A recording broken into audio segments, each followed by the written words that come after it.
ആശാസമരം തീരണമെന്ന് എല്ലാവരും ആഗ്രഹിക്കുന്നുണ്ടല്ലോ. അത് സാധാരണ നിലക്ക് നമ്മുടെ നാടിൻ്റെ ഒരു പൊതുവായ ചിന്തയുടെ ഭാഗമായി വരുന്നൊരു കാര്യമാണ്. പക്ഷേ സമരം നടത്തുന്നവർക്കും ആ ഒരു താല്പര്യം വേണ്ടേ, എന്നാലല്ലേ അത് തീരുകയുള്ളൂ.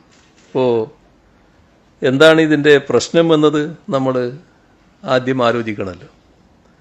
ഇപ്പോൾ ഇതൊരു കേന്ദ്രാവിഷ്കൃത പദ്ധതിയാണല്ലോ ആശ എന്നത്. അക്രഡിറ്റഡ് സോഷ്യൽ ഹെൽത്ത് ആക്ടിവിറ്റീസ്, അതാണല്ലോ ആശ എന്നുള്ള പേരിൽ അറിയപ്പെടുന്നത്. ഇവരെ കേന്ദ്ര സർക്കാർ ഇതുവരെ ഒരു തൊഴിലാളി വിഭാഗമായി അംഗീകരിച്ചിട്ടില്ല. 2005 ഈ പദ്ധതി കേന്ദ്ര സർക്കാർ പ്രഖ്യാപിച്ചത്. ആ ഘട്ടത്തിലുണ്ടായിരുന്ന സർക്കാർ UDF സർക്കാരായിരുന്നു. അന്നത് കേരളത്തിൽ നടപ്പാക്കിയിട്ടില്ല. 2006 LDF സർക്കാർ അധികാരത്തിൽ വന്നു. അതിനുശേഷമാണ് ആശാ പദ്ധതി നടപ്പാക്കാൻ നിലയെടുത്തത്. 2007 ജനുവരിയിലാണ് ഉത്തരവിറങ്ങിയത്. ഈ പദ്ധതി ആരംഭിച്ച സമയത്ത് തീരദേശ മേഖലയിലും ആദിവാസി മേഖലയിലുമാണ് പ്രവർത്തിക്കുന്നതിന് അനുമതിയുണ്ടായിരുന്നത്. പക്ഷെ പിന്നീട് പലതരത്തിലുള്ള ഇടപെടലുകളുണ്ടായി. അതിൻ്റെ ഫലമായി കേരളം മുഴുവൻ ഇത് വ്യാപിപ്പിച്ചു. കേന്ദ്ര സർക്കാർ ഈ ഇനം പ്രഖ്യാപിക്കുമ്പോൾ ഉണ്ടായിരുന്ന അതേ ഇൻസെൻറ്റീവ് തന്നെയാണ് ആശമാർക്ക് ഇപ്പോഴും നൽകി വരുന്നത്. അതേസമയം നമ്മുടെ രാജ്യത്ത് ആശമാർക്ക് മികച്ച ഓണറേറിയം നൽകുന്ന സംസ്ഥാനമാണ് കേരളം. 2016 LDF സർക്കാർ അധികാരത്തിൽ വരുമ്പോൾ 1000 രൂപ മാത്രമാണ് ആശമാർക്ക് ഓണറേറിയമായി നിശ്ചയിച്ചിരുന്നത്. 2016 മുതൽ ഇതുവരെ എടുത്താൽ LDF സർക്കാർ 6000 രൂപയുടെ വർധനവാണ് ഓണറേറിയത്തിൽ ആശമാർക്ക് നൽകിയത്. അതായത് നിലവിൽ 7000 രൂപയാണ്. ഓണറേറിയവും മറ്റ് ഇൻസെൻറ്റീവുകളും ഉൾപ്പെടെ ഉദ്ദേശ ലക്ഷ്യത്തോടെ ജോലി ചെയ്യുന്ന ഒരു ആശയ്ക്ക് 13,000 രൂപ ഓണറേറിയവും ഇൻസെൻറ്റീവും ലഭിക്കും. അതിൽ കൂടുതൽ ലഭ്യമാകുന്ന ആശമാരുമുണ്ട്. അതിൽ ഓണറേറിയവും ഇൻസെൻറ്റീവുകളുടെ 40% ചേർത്ത് 10,000-ഓളം രൂപ നൽകുന്നത് സംസ്ഥാന സർക്കാരാണ്. ആയുഷിൽ 1000 രൂപ ഒരു വിഭാഗം ആശമാർക്ക് ലഭിക്കുന്നുമുണ്ട്. അപ്പോൾ ശരിക്കും ഏറ്റവും കൂടുതൽ തുക നൽകുന്ന സംസ്ഥാന സർക്കാരാണ് കേരളത്തിലുള്ളത്. പക്ഷേ ആ സർക്കാരിന് എതിരെയാണോ, ഇൻസെൻറ്റീവ് ഉയർത്താത്ത കേന്ദ്ര സർക്കാരിനെതിരെയാണോ സമരം ചെയ്യേണ്ടത്? ഇത് സമരം ചെയ്യുന്നവരാലോചിക്കേണ്ട ഒരു കാര്യമാണല്ലോ. ഇപ്പോൾ ഈ സമരം ആരംഭിച്ചപ്പോൾ നമ്മൾ കാണേണ്ടത് അതിനെത്രയോ മുൻപ് ആശമാരുടെ ഇൻസെൻറ്റീവ് വർദ്ധിപ്പിക്കണമെന്നാവശ്യപ്പെട്ടുകൊണ്ട് 2024 സെപ്റ്റംബർ 17 ആരോഗ്യമന്ത്രി വീണ ജോർജ് കേന്ദ്രമന്ത്രിയെ കണ്ടിരുന്നു. അതിനു മുൻപ് ആശമാരുടെ ഇൻസെൻറ്റീവ് ഉൾപ്പെടെയുള്ള NHMന് നൽകാനുള്ള കുടിശ്ശിക നൽകണമെന്നാവശ്യപ്പെട്ട് കേന്ദ്ര ഗവൺമെൻറ്റിന് സംസ്ഥാനം കത്തയക്കുകയും ചെയ്തിരുന്നു.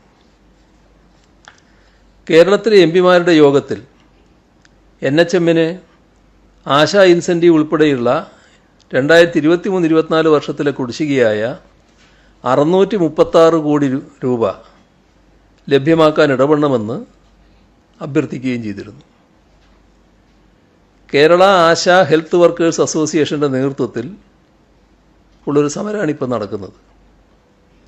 നമ്മുടെ സംസ്ഥാനത്താകെ 26,125 ആശാ വർക്കർമാരാണുള്ളത്.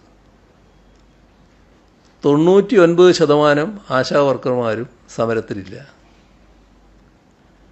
ഇപ്പോൾ ബഹുഭൂരിപക്ഷവും ഫീൽഡിൽ സേവനത്തിലാണ്, ഇപ്പോഴും സേവനം നടന്നുകൊണ്ടിരിക്കുകയാണ്. അതുകൊണ്ട് തന്നെ ആരോഗ്യമേഖലയെ ഒരു തരത്തിലും ബാധിക്കുന്ന ഒരു സമരമായി ഈ സമരം മാറുന്നില്ല. പക്ഷേ ചെറിയ വിഭാഗമായതുകൊണ്ട് അവഗണിക്കാനല്ല സർക്കാർ തയ്യാറായത്. നിങ്ങൾ പറഞ്ഞതുപോലെ അവരുമായി ചർച്ച ചെയ്ത് പരിഹരിക്കാൻ കഴിയുമോ എന്ന ശ്രമമാണ് സർക്കാർ നടത്തിയത്. 5 തവണ അവരുമായി സർക്കാർ ചർച്ച നടത്തിയിട്ടുണ്ട്.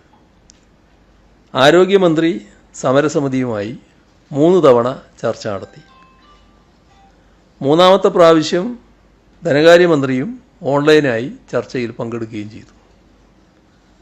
ഇതുകൂടാതെ NHM ഡയറക്ടറും 2 പ്രാവശ്യം ചർച്ച നടത്തി.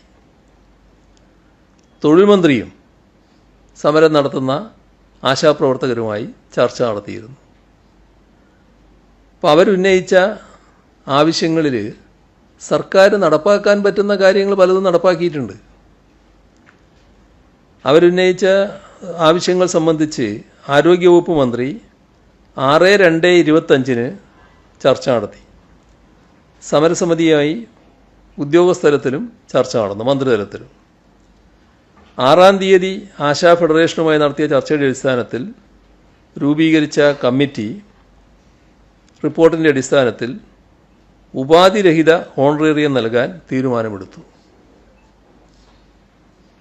ശൈലി സർവേയിലെ OTP സംവിധാനം നിർത്തലാക്കുന്നത് സംബന്ധിച്ച് ഇ-ഹെൽത്തിന് നിർദ്ദേശം നൽകി. ലെപ്രസി സർവേയുമായി ഉന്നയിച്ചൊരു പ്രശ്നമുണ്ടായിരുന്നു, അതിന് പരിഹാരം കണ്ടു. 2025 ഫെബ്രുവരി മാസം വരെയുള്ള ഓണറേറിയവും ഇൻസെൻറ്റീവും നൽകിയിട്ടുമുണ്ട്. ഇതുകൂടാതെ വിരമിക്കൽ പ്രായം 62 വയസ്സാക്കിയിരുന്ന സർക്കാർ ഉത്തരവ് മരവിപ്പിച്ചു. ശേഷിക്കുന്ന ആശമാരെ കൂടി ഇൻഷുറൻസിൽ ഉൾപ്പെടുത്താൻ നടപടിയും സ്വീകരിച്ചു.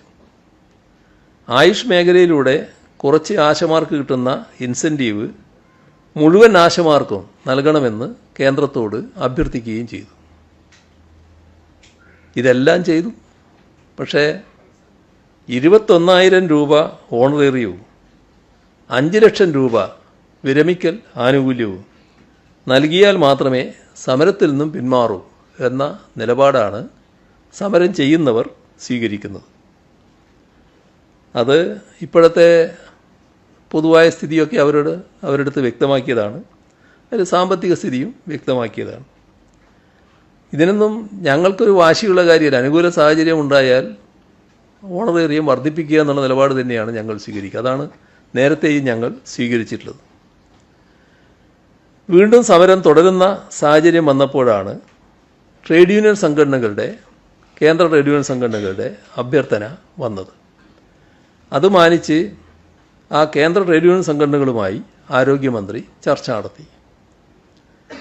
ഈ ചർച്ചയിൽ ബഹുഭൂരിപക്ഷത്തിൻ്റെ നിർദ്ദേശങ്ങളുടെ അടിസ്ഥാനത്തിൽ ഒരു IAS ഉദ്യോഗസ്ഥൻ്റെ നേതൃത്വത്തിൽ ആശമാരുടെ ഓണറേറിയം ഉൾപ്പെടെയുള്ള എല്ലാ പ്രശ്നങ്ങളും പഠിക്കാൻ കമ്മിറ്റി രൂപീകരിക്കാൻ തീരുമാനിച്ചു. ബഹുഭൂരിപക്ഷം ആശമാർ അംഗങ്ങളായ ട്രേഡ് യൂണിയനുകൾ ഒറ്റക്കെട്ടായി ഈ തീരുമാനം അംഗീകരിച്ചു. സമരം ചെയ്യുന്ന KHW എന്ന സംഘടനയുമായി ആലോചിച്ച് പറയാം എന്ന് പറഞ്ഞാണ് ഇവർ പോയത്. എന്നാൽ അവർ സമരത്തിൽ നിന്നും പിന്മാറാൻ തയ്യാറായില്ല. ഈ ചർച്ചയിൽ എടുത്ത മിനിറ്റ്സിലെ പ്രധാന കാര്യങ്ങളും വേണമെങ്കിൽ പറയാം. ആശമാരുടെ വിഷയം വിശദമായി IAS ഓഫീസർ നേതൃത്വമുള്ള കമ്മിറ്റി പരിശോധിക്കും. ഇതിൽ ആരോഗ്യം, തൊഴിൽ, ധനകാര്യം, NHM വിഭാഗങ്ങളിലെ ഉദ്യോഗസ്ഥരുണ്ടാവും. റിപ്പോർട്ട് 3 മാസത്തിനുള്ളിൽ കമ്മിറ്റി സമർപ്പിക്കണം. ട്രേഡ് യൂണിയനുകളുമായി കമ്മിറ്റി ആശയവിനിമയം നടത്തും. ഇതിൽ ഞങ്ങൾക്ക് ആശമാരോട് ഏതെങ്കിലും തരത്തിലുള്ള വിരോധം വെച്ച് പുലർത്തുന്നവരല്ല ഈ സർക്കാർ. ആശമാർക്ക് കഴിയാവുന്നത്ര സഹായം ചെയ്യുക എന്ന കേട്ടല്ലോ. ഇതിൽ പിണറായി സർക്കാർ എന്താണ് ചെയ്യേണ്ടത്? ചെയ്യാവുന്നതെല്ലാം ചെയ്തില്ലേ? ഇനിയും ചെയ്യുമെന്ന് പറയുന്നു. പിന്നെന്താ കുഴപ്പം?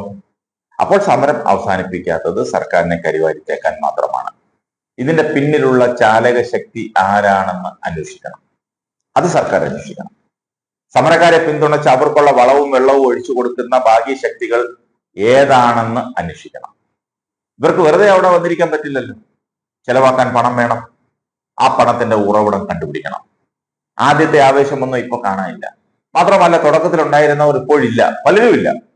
പകൽ സമയത്ത് കുറച്ചുപേർ അവിടുന്ന് ഇവിടുന്നൊക്കെ വന്നിരിക്കും. രാത്രി വിരലിലെണ്ണാവുന്ന ആളുകൾ മാത്രമേ ഉള്ളൂ.